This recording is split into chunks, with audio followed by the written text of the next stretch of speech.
Paul, you've had a good chance to reflect now on Tuesday night's defeat at Chorley. You've just gone through a presentation with the first team squad here tonight on Thursday.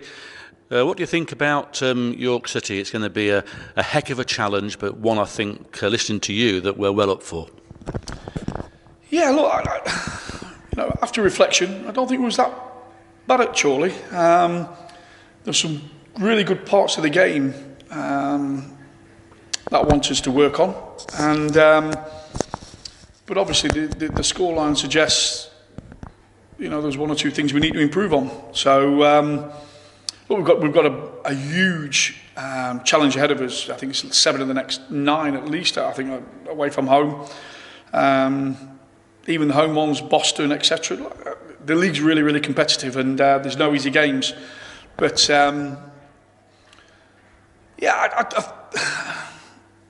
I think it's a situation where no one likes losing, but there's some really good ingredients there the other night, and I'm looking how far we've come in sort of the last 18 months, and who we're competing with, and who we're looking more on par with this season. And it's the finer details, the little 1% that we need to improve on. This is why, when you've got such a young squad, that sometimes you have to sit them down, you have to look through stuff and basically sometimes teach them. We've got some really good young players that I think we've got a nucleus that could really do really well, especially at this level of football and above. But sometimes you get punished for a little bit of naivety and a little bit of. I think probably the game the other night, their strengths outweighed our strengths, and they never complicated the game the other night. There was a really sort of well drilled unit, and with 1 or 2 good experienced players in there. But if you look at all three goals shouldn't have happened. I'm still a bit dubious about the penalty. I've seen it a few times, and I'm not really quite sure how it was a penalty. It was, obviously, in the referee's eyes, but to me it was a very harsh decision.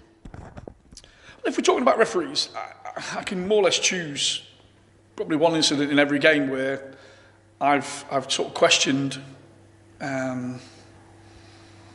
strange decisions. And people say it evens itself out over a season. I'm trying to think of a team we played where Pest come on and gets whacked in the face right in front of the referee, and nothing happens. The build up to the third goal of the night, there was a definite foul in there. It was as simple as that. It was a foul. These are the obstacles sometimes we have to get over, and there's no use moaning about them. Whether we get good decisions, bad decisions, we just got to get over it and make sure they don't happen. We've got to stand on our feet in the box. We've got to be a little bit more resolute. We've got to cut the minor little mistakes out that are really, will really hurt us the other night. The Saturday before, we was rampant, and we simplified the game. We stuck to the blueprint.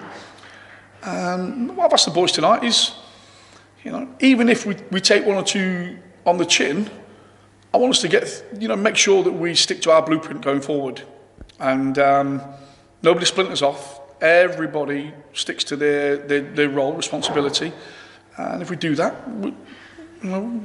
we've improved so much, Paul. So it'll be interesting how we affect games individually, and then how we ultimately affect the league.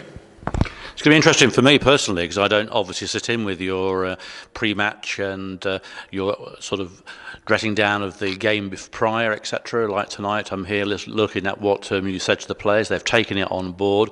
I've seen the diagram. So on Saturday, I will be able to see now how much they've taken on board and see the problems probably that you have to isolate and deal with on the day.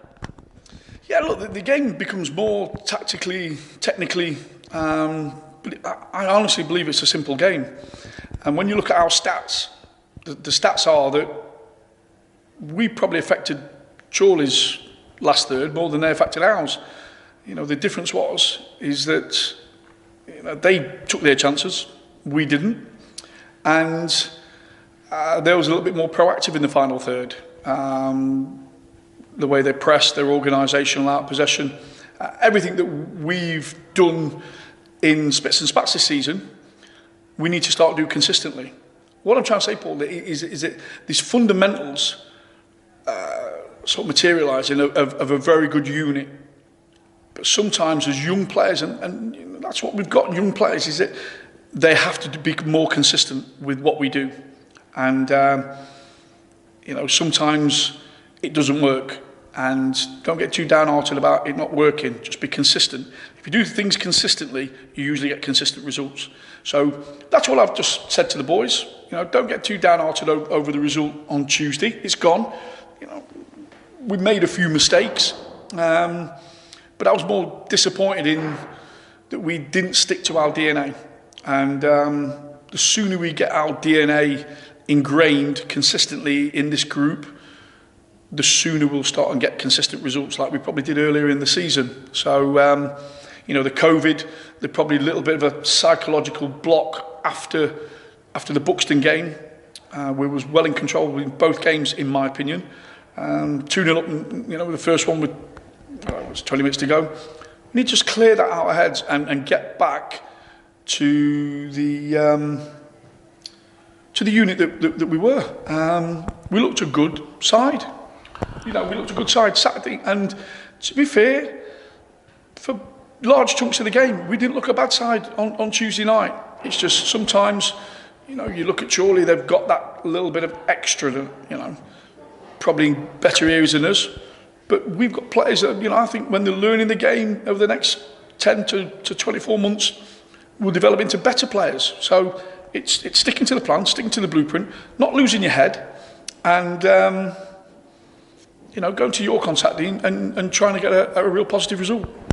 Indeed, my observations are really that we tend to overcomplicate things, and you try to stress tonight, listening to you, about simplifying things and doing the things we're good at quickly, rather than become a Messi or Ronaldo and do it simple. I suppose the other thing is also is patience. We've got to be patient, haven't we? And we all know football isn't a patient game, manager-wise, fan-wise, board-wise, but that's certainly something that we've got to do with this squad of players.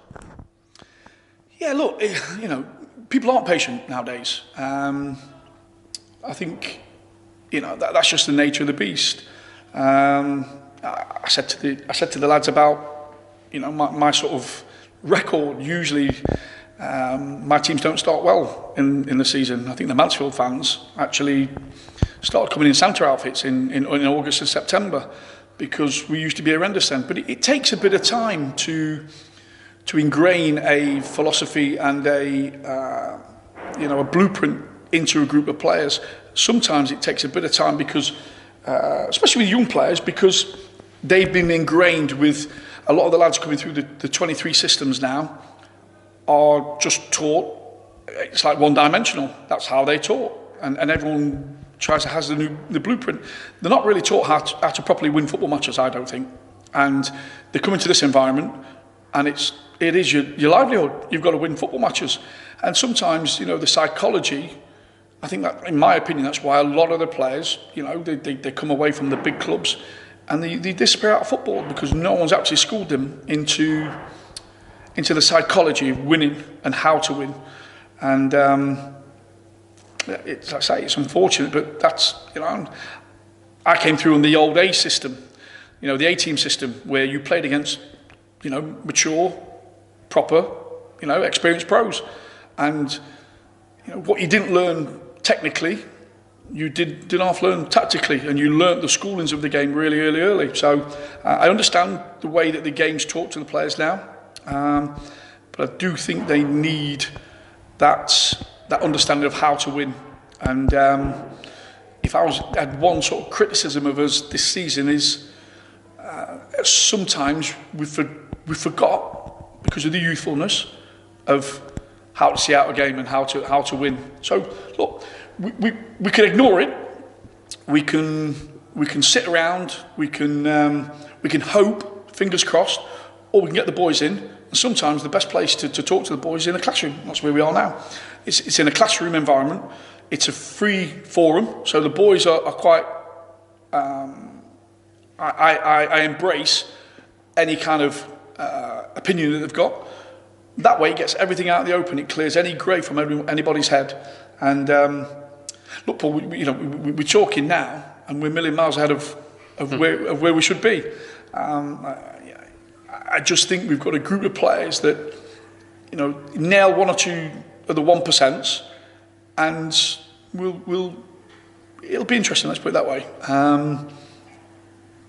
So yeah, just a bit of a night for education, and more so to reboot a few minds and clear a bit of grey. That's all. Okay, Paul, thank you for that. It's been a busy night for you listening in. It's been quite inspirational for me, actually, seeing it from the inside, and some of the things obviously we can't broadcast, but it was a great experience. Thank you for that, and best of luck against York on Saturday. Thank you very much. Thank you.